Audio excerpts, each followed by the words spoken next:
and it opens its gates to thousands of visitors to enjoy the daily exhibitions of aerial acrobats, as well as some of the world's fanciest.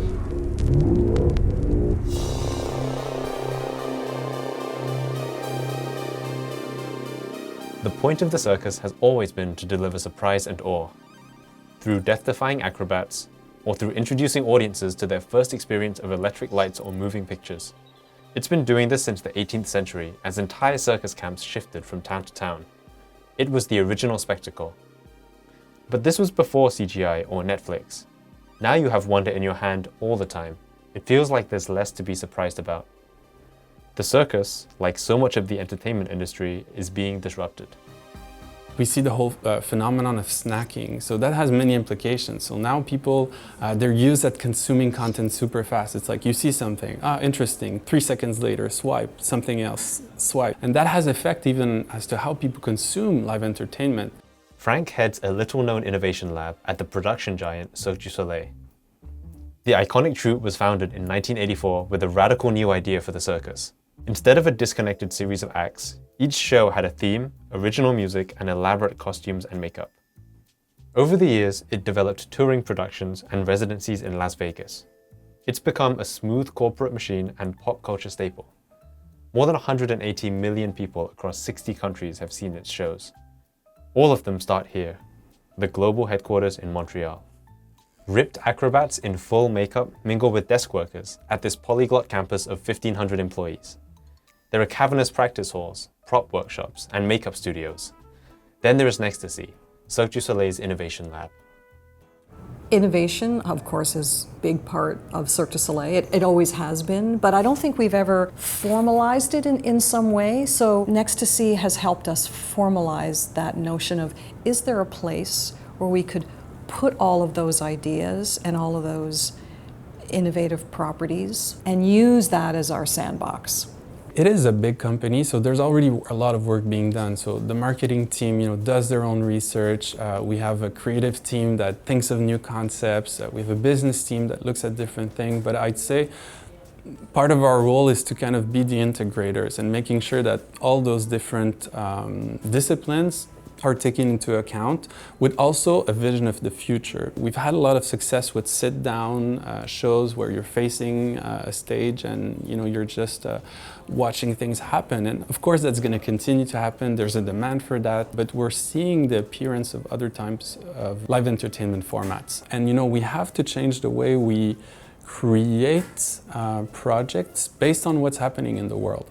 And then the 2 smaller robots, they can be moved easily? They can be moved. Okay, good. I actually want to mount the 2 smaller robots onto the end of the bigger robot. We can hang them upside down from a gantry and have them be interacting with the other robot. Well, I think we're going to take a shotgun approach to it, where we throw out a lot of different ideas very quickly and work with the team here at Cirque du Soleil. Nextasy was launched at the start of 2019 with a focus on developing quick prototypes that could be used in shows or across the company. The lab collaborates with academia, artists, and corporations. A key goal is to figure out how to involve the audience in its huge productions. Right? Like all these things that typically would be found in a engineering or manufacturing kind of environment are put in the hands of creatives. I don't think anything I would say will sound too crazy for you guys or will seem impossible. Think about it, like back in the days, like very long time ago, even during the Roman times, the gladiators, the people would put the thumbs up or thumbs down to say like, I'm cheering, I think, he should win or not. And just that effect, that movement had an effect on the outcome. And so what's the 21st century version of that? And so immersive entertainment, or entertainment where the audience is a participant, is set to continue to increase.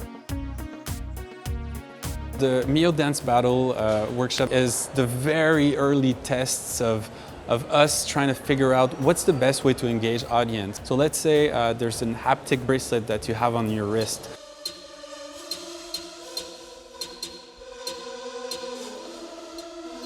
If you move, it creates a certain sound, but also perhaps it vibrates as well. So it can give you some feedback as to what you're doing. And so already you can start thinking that, You can either trigger certain things through connected objects, or you can feel that you're creating some type of music. We want to see how the audience can be part of the action. Obviously, we're known for our costumes, and we always want to try to push the envelope. What we want to see is how we combine our amazing fashion, but also elements of technology so that we can create unique moments. So it could be something that goes on stage, or in the case of the experiments we're doing as of late, is to try to see how those fashion tech design can be used as part of a pre-show experience. What's interesting about Nextasy is that it takes all these technologies we're used to hearing about and rethinks them for Cirque du Soleil. It could mean using AI to spark new makeup ideas, augmented reality to overlay animations onto sets, or the Spot robot from Boston Dynamics for live shows.